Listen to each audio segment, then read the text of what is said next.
1 second, I need to do my... So, hello. My name is Maciej Kuczyński, and I'm happy to deliver a module on design, the final module of Yerevan Media Training, media online training, and we will talk today about some very basic ideas behind the good practices in design. I am with UAP Poland, and I've been doing this for quite a while, so this is probably the reason why I'm giving this module. I'm not a professional. I never learned this in any school or anything, but since I've been doing this for so long, and I've been basically learning this on my own in very much UAP environment, and then I moved on to do some freelance jobs outside. I guess that I just have some precious experience, and I know which kind of things to avoid and which kind of things should not be would be appreciated in stuff like that. So my mindset is that I was very pissed when I was starting my adventure with doing all sorts of this kind of stuff for UAP, because there was nobody there for me. I had to find out everything on my own, and I would really like to pass on some of that knowledge further to the people who are less experienced than I am right now. And this is basically the premise. So this is a very entry-level module. So most of the people are probably going to know that, but from what I see around the network, basically I try to revolve this module around the things that I observe across the sessions, or the sessions visuals or something, and I wanted to take examples from the mistakes that are usually most commonly made. So nevertheless, I think that everybody can check it out and see maybe there's something that you just didn't realize and you're doing. And this is obviously not any kind of fashion police module or something. I don't want to limit anybody's, I don't want to tell anybody what is nice or what is not nice. I just want to lay out several things that make content, any kind of designed content, more legible and pleasant in reception for the viewer.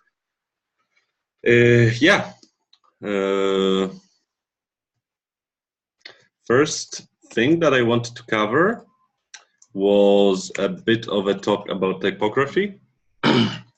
We write a lot in that kind of activities, obviously, and this is very obvious and this is general, but we need to use proper font for that.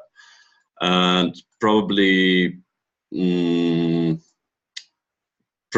there's nothing really too revealing about explaining what is serif and sans serif fonts, but this is those are the two families of fonts that are the most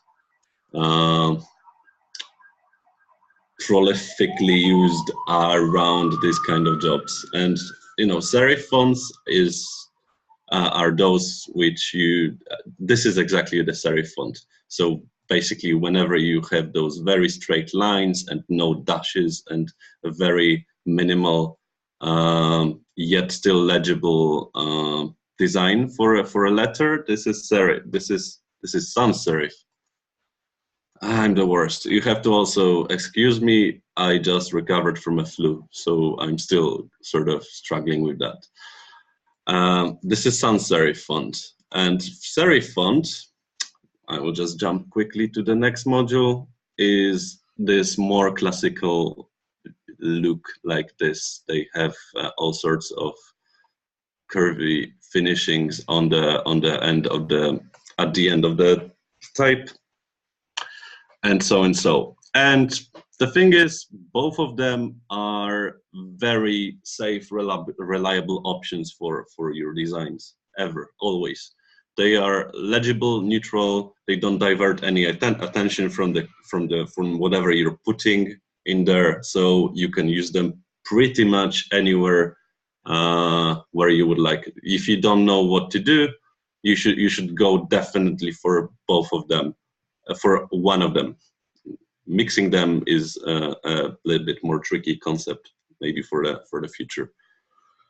And first and foremost, you should definitely always use them for the body text. Body text is this basically.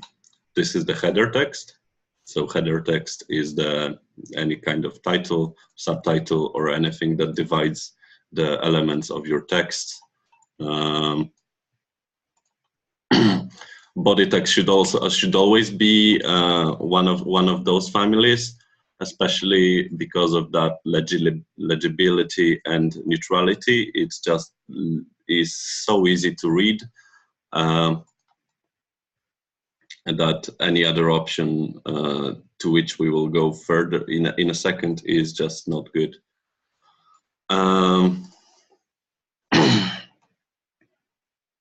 Yeah.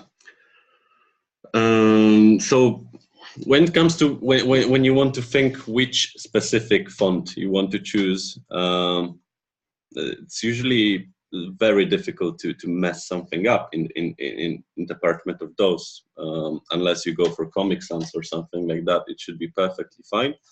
But if you want to pay extra attention to what you're doing, you should always think a little bit about it. Basically, design is about making premeditated and thoughtful decisions about putting stuff on paper or anything else. I would recommend that you think about what this project, whatever you're working on, is supposed to represent. What kind of vibe does it have to? Is it supposed to have?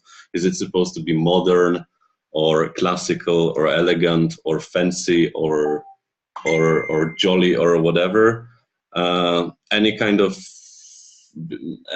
and whatever you decide on should sort of dictate your font selection, I think.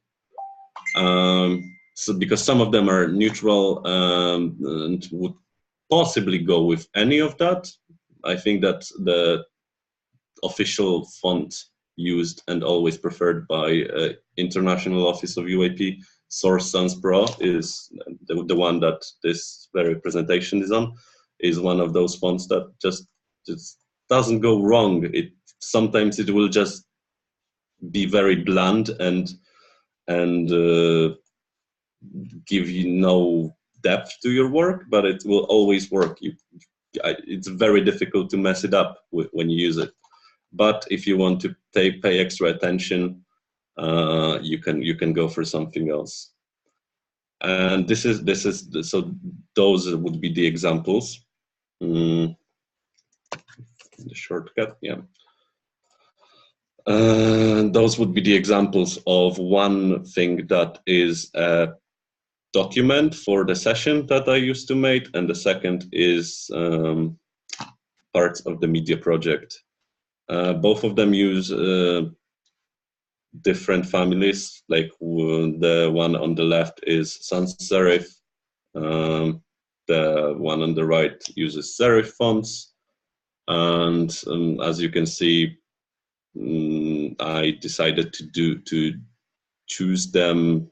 Like I said, it's not really a game-changing decision, but I'm pretty sure that if I use them in the other direction, I'm not entirely sure if this document, for instance, would look that good and legible and would be so much synced with the theme of the session and the whole general vibe of the design for it. If I used a serif font, I don't think it would look good.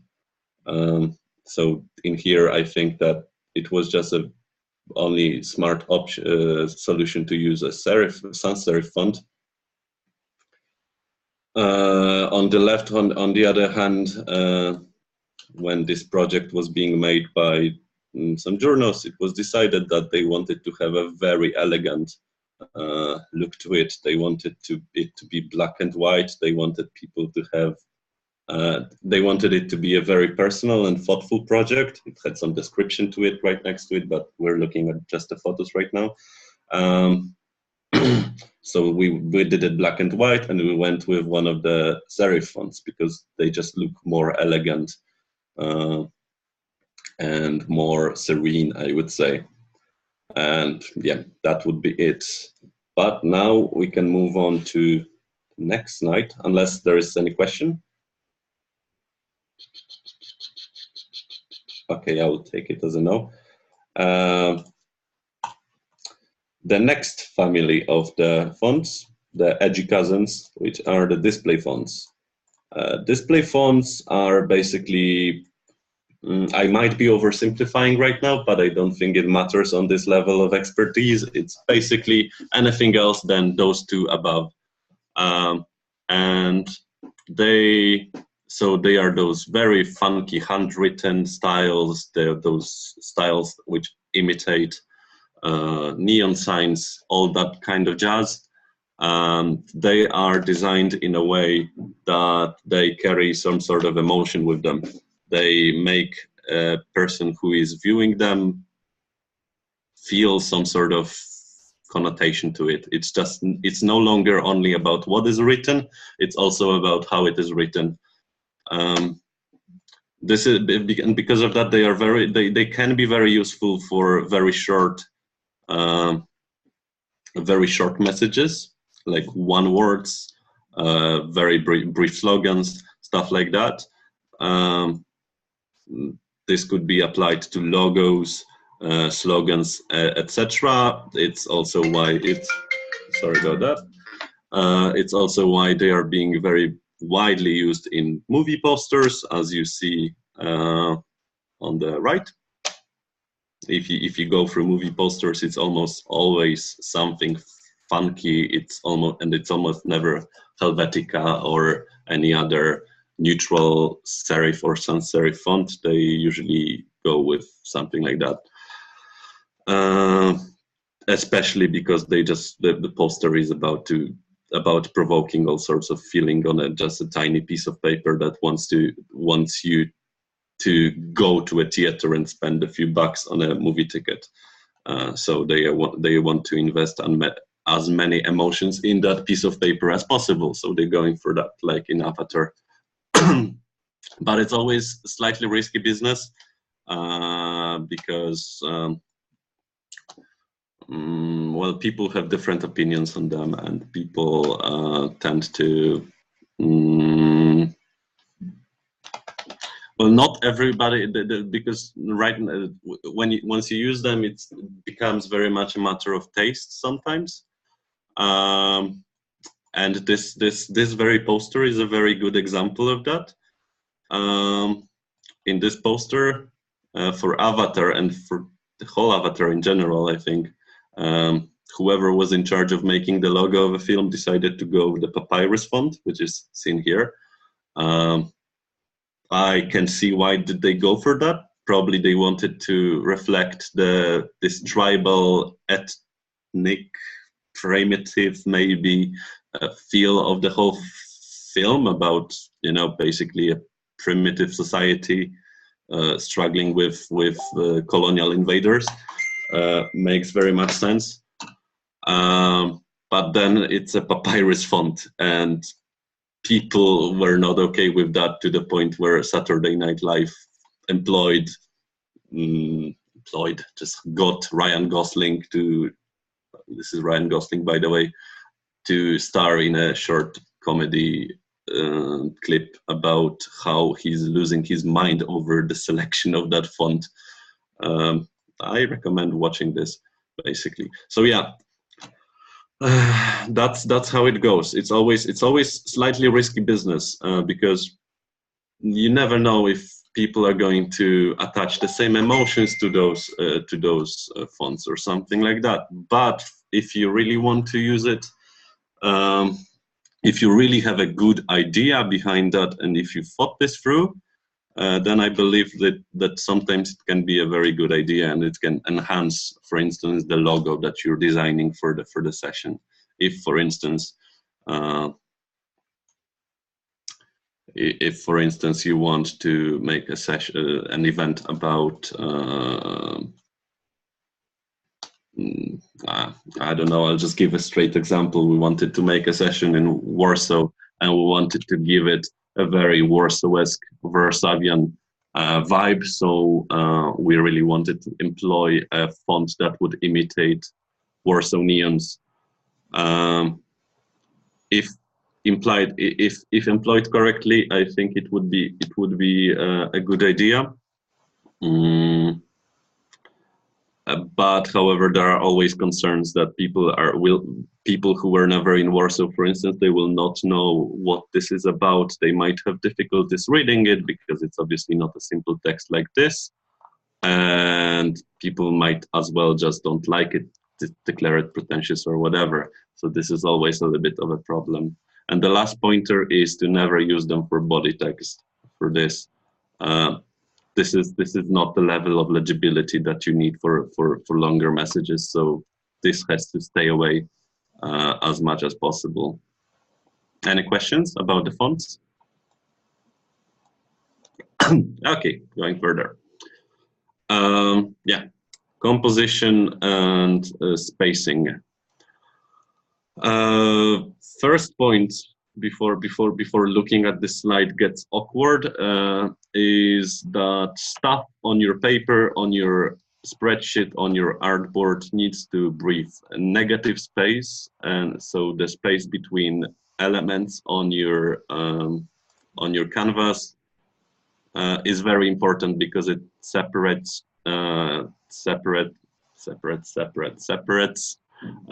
various elements of it, lets people focus on one thing at a time, and doesn't annoy eye. This probably is very annoying to an eye, at least to me, and I see it quite a lot, to be honest. So I wanted to make an example. Yeah, this is how the slide is supposed to look like. So you see now that there is more white space between the text and the line that separates the slide content from its title. It's much more pleasant to look at, and it works not only. Should means that you should stay away from the corners. That you shouldn't put any kind of images right next to the text.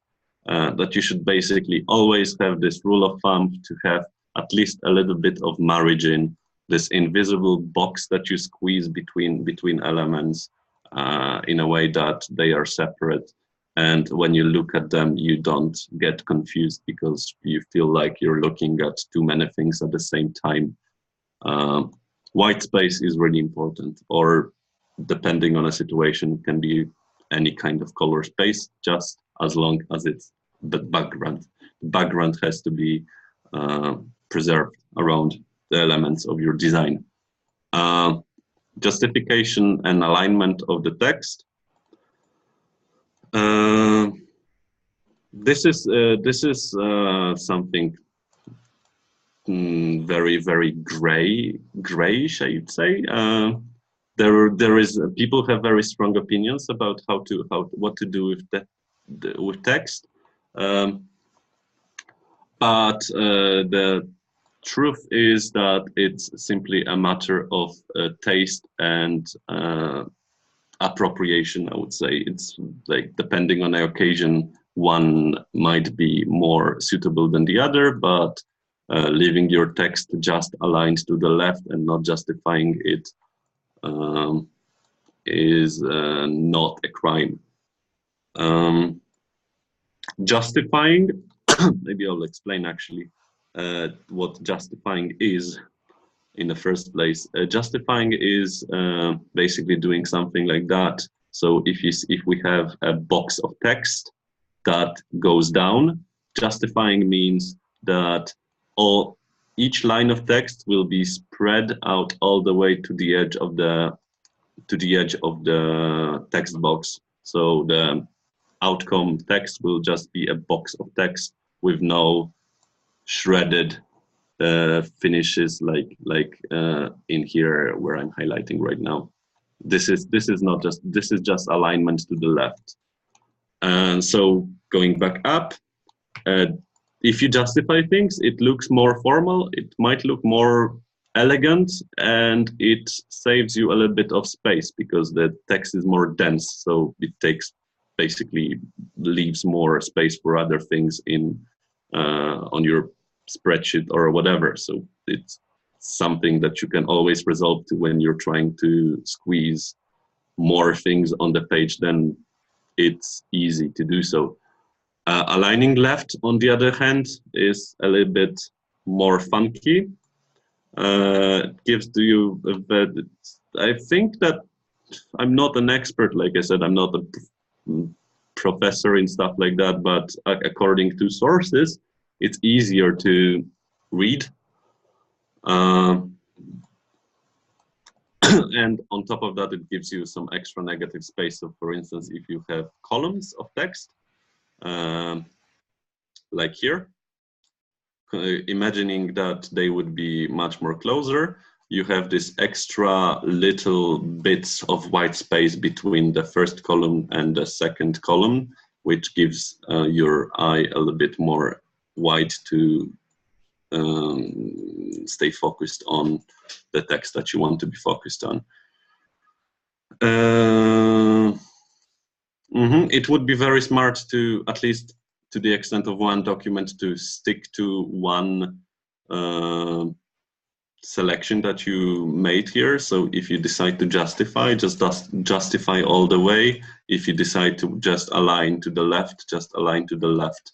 Otherwise, it's just weird and confusing, and it might look inconsistent. Finally, the last thing here, use contrast to steer attention. If you have a whole, for instance, take a look at this slide right now. If it was just bland equal text, it would be very much more difficult to follow. But since it has different font sizes, different font weights, some of it is very light, some of it is heavy, bolded out. More important information is more visible than the background information, and it's a very useful thing when you design, for example, documents or a leaflet or a booklet or really anything else. If you want something important to be noticed, like a date, like an important piece of information, like a disclaimer or something, you bold it out, you put it in an extra shape, you use a special color to stress it out. This way you create a hierarchy which helps your reader or viewer to understand the message you're trying to pass on better. And this is quite helpful. This is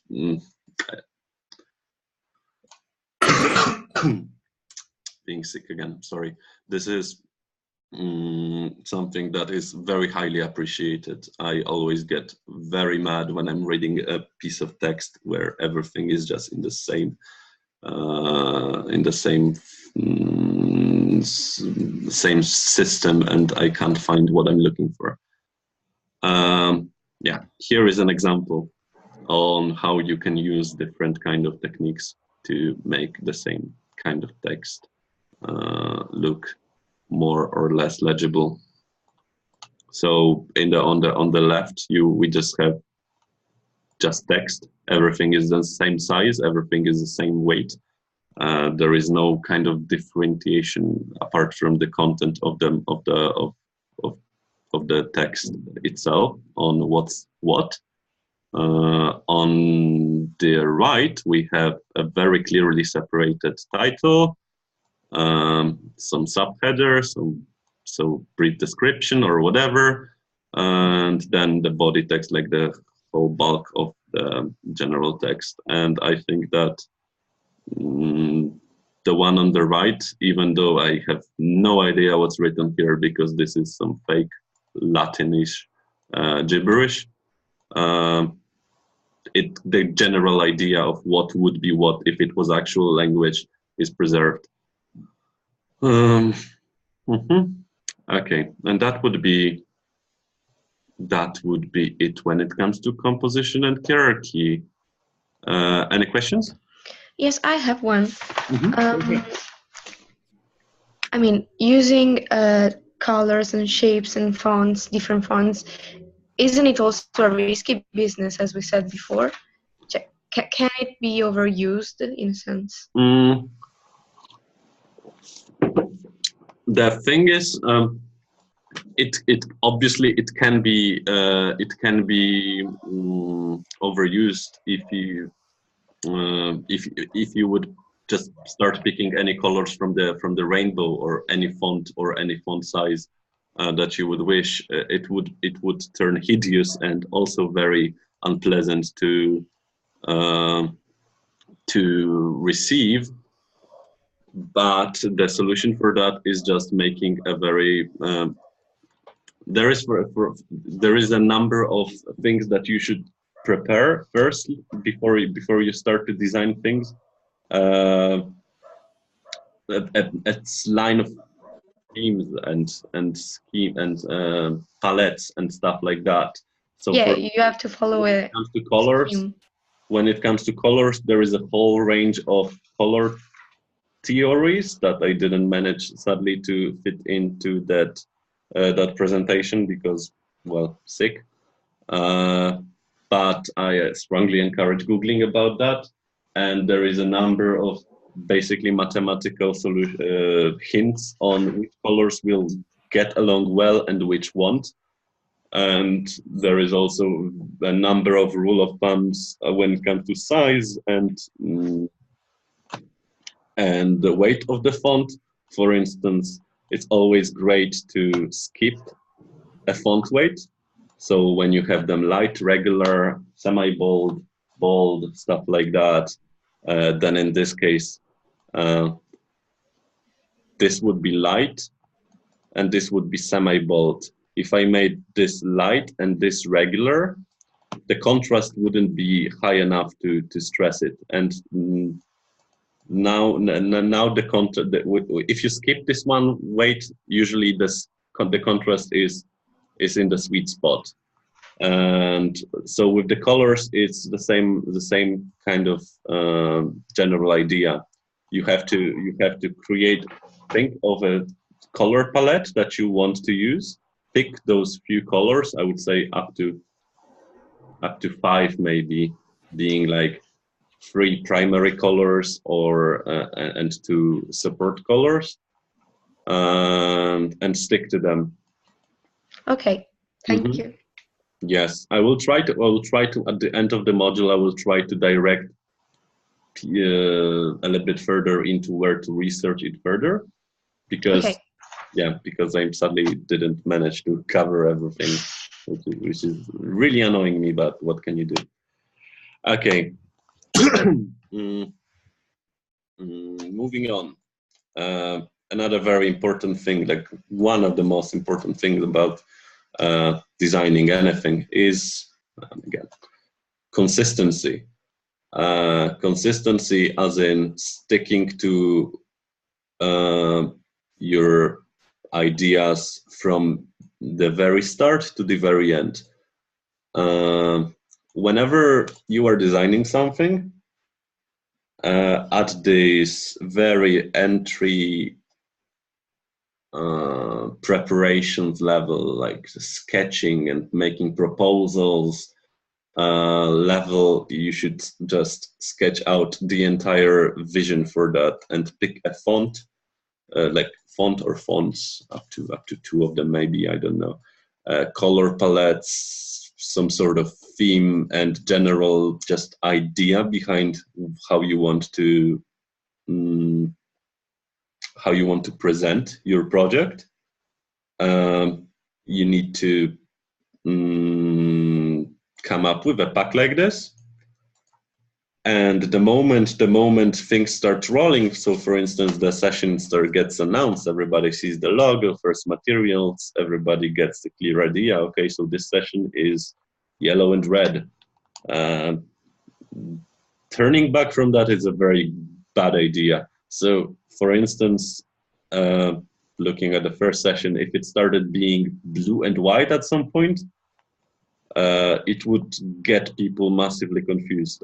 If the font would switch even slightly at some point, it would also be noticed and kind of slightly confusing. Maybe it would be a little bit more in the OCD area, but still. And then if you would suddenly start using serif fonts, so the more classical ones, it would also be kind of weird. The general idea is to build the consistency that will make during, for example, a lifespan of a session page, so starting from before a few months or a year before a session, you want to start building up this identity, you want to start branding this session in a way that, for instance, when people are going to scroll through their Facebook feeds, when they see yellow and red post, they will get very quickly, even if they scroll through it as we usually scroll, just goes fast. They should get the idea of, whoop, this is a new post from PSEC. This is something about PSEC. So this session on the very first in the very first row, etc., etc. If you stop using it at some point, or if you just stop using those connotations that you are building with people, it will basically be like starting from a scratch with those building this sense of identity and building this connotation that people make with certain colors in your event. So yeah, and it should be everywhere. It should be everywhere, from a logo, from the materials to the booklets that you produce, to badges. Basically, any material that goes in the session, the more consistent it is, the better, and the more professional it looks, and it's only good. It's only good to look professional, especially even if we are such a volunteer-based organization as UAP. Yeah. How to be consistent, and what does it exactly mean? This is something that I very briefly and quickly came up today when I was sort of thinking about that, because I was wondering on how to express what exactly is consistency.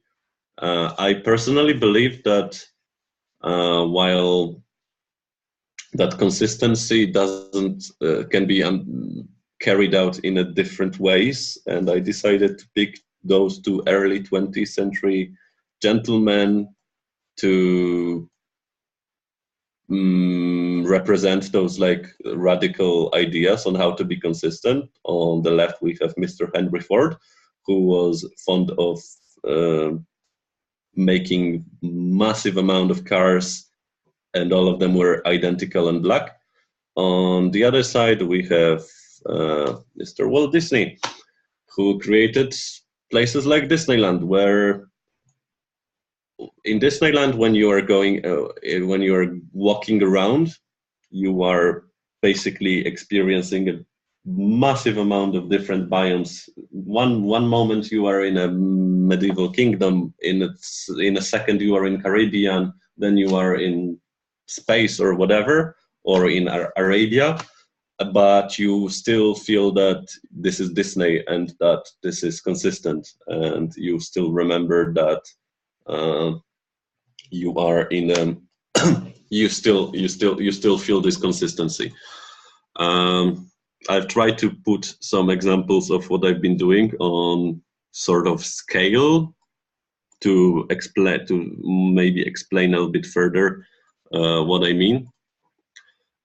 So if I was to keep consistency as Henry Ford, I would just make a very strict templates for all sorts of materials that I would use in designing a session or something like that, and I would apply anything that I needed to it. And this is an example of that. Just a booklet with a very pre-made template for all the sections or all the chapters in it. Just text, just the same header, the same font, the same composition all over, and the same for the 20 pages or so. This is really good if you want to be fast about that. If you have a lot of material to process through and you have to do it fast, this is perfectly understandable. This is also very reliable and obviously efficient. However, I personally find it that it limits you in a very annoying way, and it's sort of boring. Just going through pages like that gets you just bored, and you might you really have to rely on the quality of whatever you're layouting to keep people engaged. And that's not really something that I appreciate. But however, what I'm trying to say is that there are pros and cons. On the other side, we have another example of a booklet where consistency looks a little bit else. It's preserved in a different way because we have 4 different spreads, and none of them has the same structure. None of them, and the consistency is being maintained only by the color code, font selection, and general vibe. I would say it's becoming very, very intangible and intuitional that this is still the same document, but nevertheless, it is like if somebody goes through that, he doesn't feel like anything is out of place. And this way, by doing this, I think that you can create more engaging documents, which will you can basically go full creative with that, as long as you keep to those very, very, very broad frames of consistency that you put on yourself. And it can be both really satisfying for you, and it also can be very enriching experience for the viewer as well. When every page is a different story, it's very much more pleasant to read a booklet like this, or to see if every post on Facebook for some session is slightly different in a way. It has something new. It's also quite engaging and interesting, and it just keeps things moving, and it's nice. But then it's also time. It is time taking. It's like there's no hiding it. You have to have time and idea for it.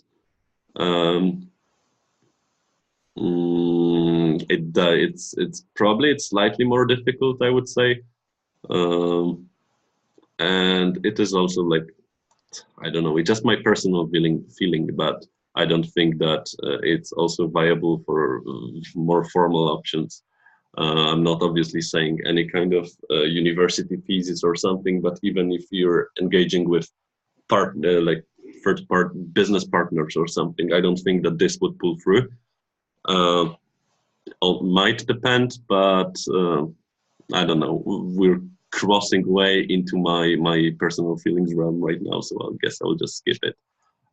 In general, I wanted to say that being consistent doesn't mean just following a ruler. It might, and it has its pros, but it doesn't have to be like that. Any questions? Okay. No. Okay, thank you. Finally, just a bit more about logos, making logos. Logos are very important. It doesn't. It's undoubtful. And since they represent the very idea of your session or whatever you make, you have to. They should be as simple as possible. The easier to memorize them is better for you, because people will make better connotation, like the connection in their brains they will make with it will be more instant, and they will just attach it to whatever you're trying to represent with it more easily. A good rule of thumb is if you can draw it from memory, If you think about most of the iconic logos like Apple or Nike, it's basically a few strokes of pencil. So this is where the true genius is. And it's very smart to avoid elaborate shapes like skylines or illustrations, like full illustration of a dog or something. Both of those ideas can be simplified to a line or a bunch of shapes. Logo is supposed to be a symbol, not a photography. So keeping it as simple as possible is critical. Then what is also obviously important is making it relevant. It should be the ultimate representation of what you are trying to stand for. Therefore, obviously, it should illustrate it. So you should, while sitting down to making a logo, you should think about it as in how you can basically put your whole idea of this project you're representing in a nutshell. What will it represent it best? Is it a session theme, or is it just the general idea of youth participation, which is quite unique, like universal for UAP sessions, or maybe finally the city that it takes place in. On the left, we can see some of those, some of examples of that. So PSEC was obviously a logo that was based solely on the theme of the session, which was designing future cities together. Obviously, we have buildings. Then we have below that we have Warsaw, the PowerShift's academic forum. Theme of the session was obviously energetic, and this is very much represented in the logo. On top of that, there is also an element of a city. And yeah, when it comes to the city element in UAP logos, this is something that should be stressed, that they should, like, it should be avoided to make the logo of your session about the city or the country that you that it's taking place in. It is something that happens very often in UAP, I feel. But if you think about it, it doesn't make a lot of sense, because there's this conference that you're like, this UAP session is not about the city that it takes place in. So there is no reason that that it doesn't, putting a city in the logo does not really represent the session. This is not what the session is about. And then on top of that, it's also like not the only conference in the city, most probably, unless you do it in a very small town. So it's also not the best selling point for external audience. I personally think that this is some sort of this simple inside UAP mindset, as in people who are designing logos try to advertise them more for they make them for the network itself. So within UAP network, it made sense to advertise to stress the city aspect of a session, but for the external audience, it doesn't really make sense. So city is an auxiliary addition to the logo, yes, very, very nicely, but as a primary theme of the session that, for instance, has a topic, it's not really a best idea. Though I have to admit, it's very difficult to not do that. Like, I've been guilty of that sometimes as well. But yeah. Final point about logo: it has to be reliable. It has to be bulletproof. When making a logo, you have to think about all sorts of applications that it would fall under, because this logo is going to be everywhere. This logo is going to be printed. This logo is going to be displayed. This logo is going to be printed on a tiny leaflet, and this logo is going to be printed on the massive banner, for instance. So it has to be very flexible and universal and reliable. it also has to work well in black and white and stuff like that. So when making a logo, it's very important to make those kind of preparations and precautions to make sure that it's not going to turn out sometime like just before the session in printing that it looks completely ugly on some sort of material, because it was just never meant to be printed this way, because it was, I don't know, it incorporated something that just doesn't go well with it, or that when you print it on black and white, that you can barely see the colors or something like that. So it has to be put in the design has to be thoughtful in that way. You have to think about it, and you have to prepare for all sorts of possibilities and make this logo basically unbeatable by this kind of stuff. Questions? I have one.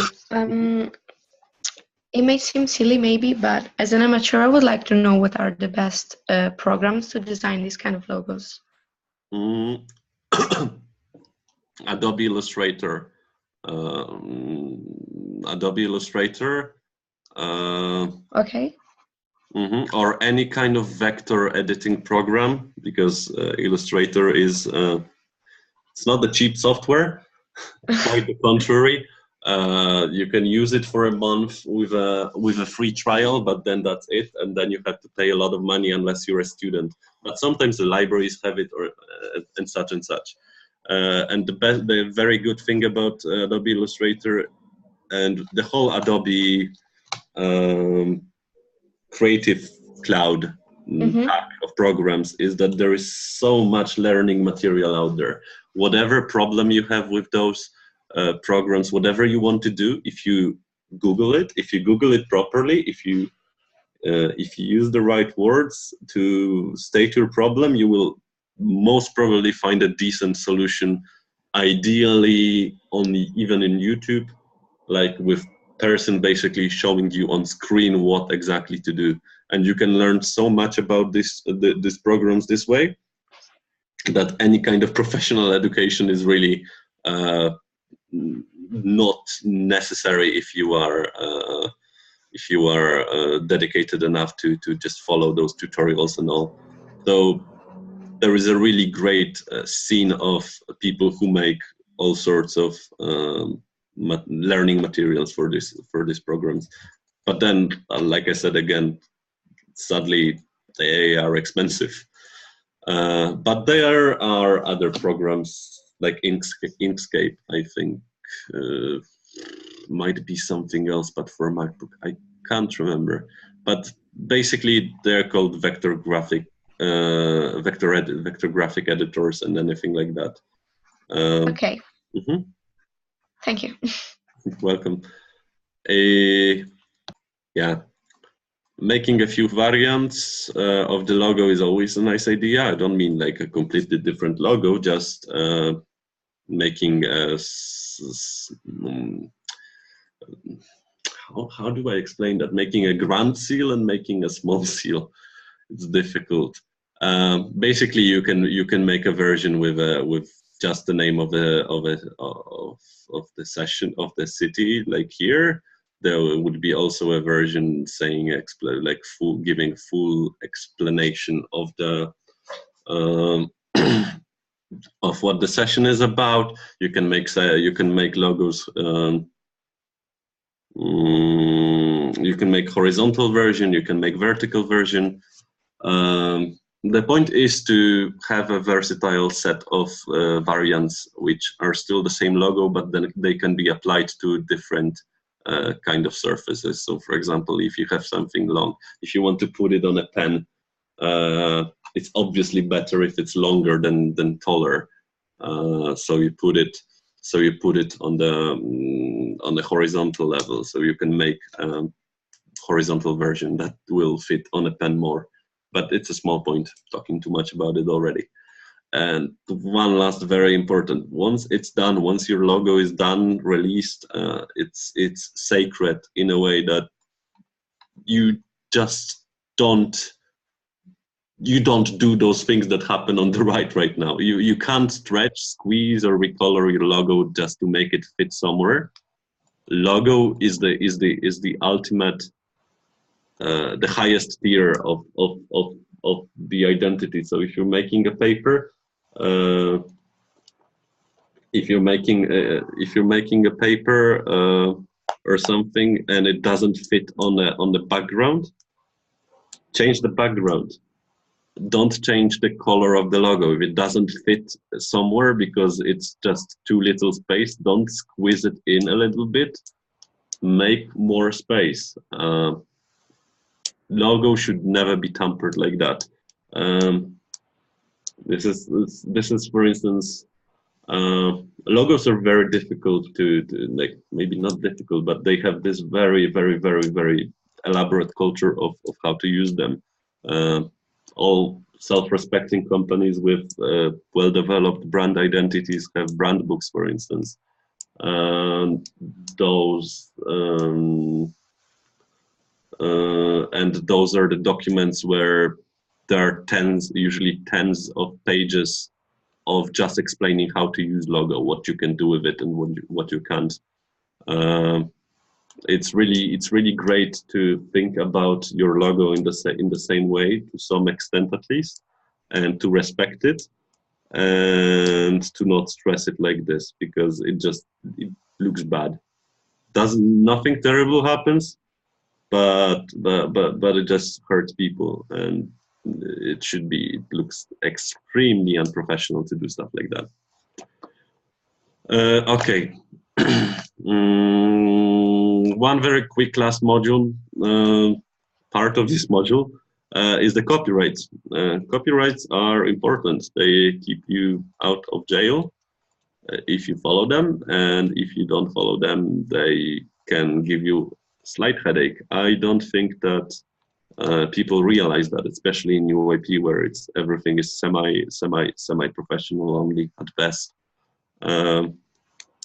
So in UIP, whatever we're making, if we want to, for example, illustrate anything with an according photo or something, people usually tend to take them straight from the web, from Google Images. It's Google, so it's there, so it's free for the taking, right? No, it's not. Images at Google Images do not belong to Google, and they are not on Google, actually. Google just shows them to you, but they are somewhere else. And they are a subject of copyrights law. And obviously you can say that, duh, but nobody's gonna find me, nobody's gonna find out, I'm gonna use them anyway. Yeah, in most cases probably, but if somebody finds you, then it's not going to be pretty. And trust me, you can trust me that people who are working in such professions like photographers and all, they have all sorts of tools and agencies that are specialized in basically protecting themselves from infringements like that. So they know how to look for unauthorized use of their work. And if they will find it, they might give you a headache. I think it was in one of the sessions of like large sessions of UIP. I think there was a case that there was a lawsuit about unlawful use of an image by an UIP session, and it was ugly. So it has to be like with the principle of better safe than sorry. Should be it should be important to follow those the rules and just not take the good photos, even if they are tempting and so nice and so popular. Who will find out? No. What is the alternative? Is the public domain and Creative Commons. Those are the sources of all sorts of media on the internet that you can probably use, or you can use under some restrictions or conditions or whatever. Public domain is the most natural open one. Those are the works for which the copyright laws have already expired or never existed. Can't remember the exact number of years right now, but the general idea is, I think that it's either 50 or 70, something like that. After a certain period, after author's death, his work is free for use for anybody. As in, like, you can copy it, you can remix it, and you can work on it. So, for instance, all works of Leonardo da Vinci or Francisco Goya are free for use.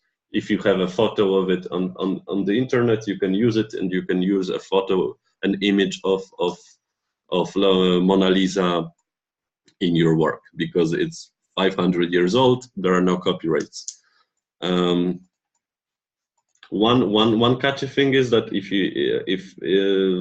using classical music, for instance, is a little bit tricky, because yes,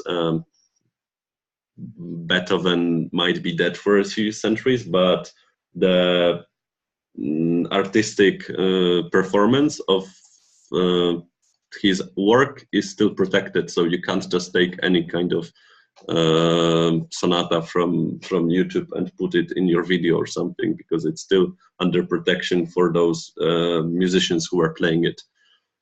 So there's that. Then there is a Creative Commons license, which is goals. This is a family of licenses that many authors grant for their work. They basically say it's okay to use it. I don't want money for that.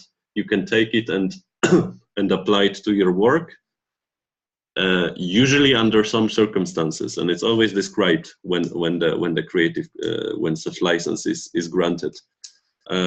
Those conditions are most usually attribution. So you just have to mark the author of the work when you're using it somewhere. So, for instance, if you're putting somebody's photo in your booklet, you have to attribute the photo somewhere in the booklet in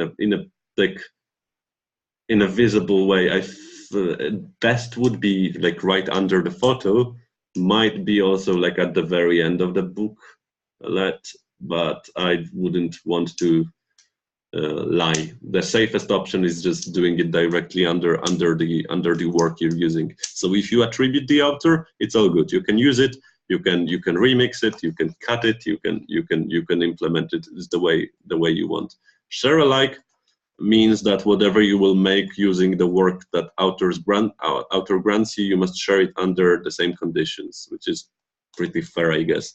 So if you use, for example, a photo which is in Creative Commons and make a collage of it with some other photos under similar licenses, the collage that you made is also Creative Commons. So anybody can take it and if that person fulfills same conditions that you did. Non-commercials is pretty self-explanatory.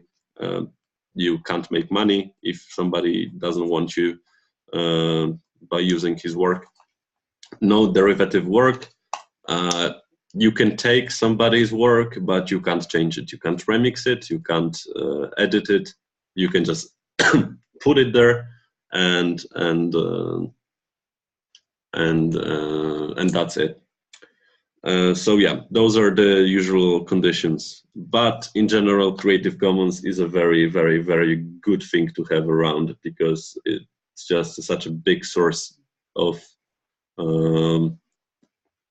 materials that we can use to illustrate. Whole Wikipedia is almost exclusively made with Creative Commons work. So all the photos from Wikipedia, for instance, are usually under this license. Under every photo in Wikipedia, you can see what license is this. And also there is a bunch of all sorts of stock libraries where you can find stock photos which are shared under this license. So there is really good stuff out there. It's just not on Google Images. You have to look deeper for that to be sure that you're not violating anybody's rights. Any questions? No. Okay. At the very end, just a bunch of useful sites that might be relatable to anything that I said here today. Fonts.google.com is a site part of Google that not like is less popular than I would like it to be, because it's a massive library of really good looking fonts that are all on the liberal like licenses, so they are pretty much free for use. And it also has a range of tools, so you can compare them, you can find matches for them, you can see how popular are them, you can sort them in all sorts of way. It's ideal. It's in my case, it's my place to go when I'm looking for a open source font. Very great place.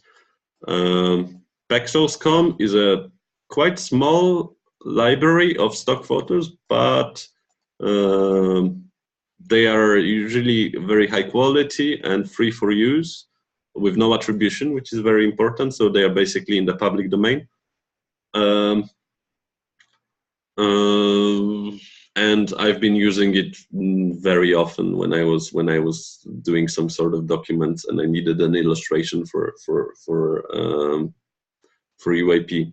Icon Monster is a similar library, but they just have icons, and they are very consistent. So there is all sorts of stuff, and it all looks alike. So if you want to make an infographic or any sort of material that would require any kind of icons, this is a very good place for that, because they are also free for use and no attribution.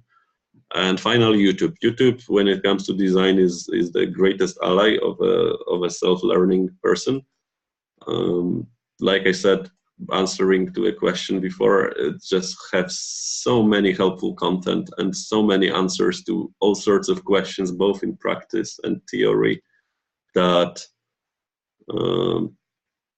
I didn't even care to describe it, because you just basically, the basic presumption is whatever idea, whatever problem you have with any sort of design, whatever doubt you have, either Google it or look for it on YouTube, and you should find it. Yeah. Okay, that will be it, I believe, because my computer says that I have one more slide, but I don't. So yeah, that would be it. I really hope that it was helpful.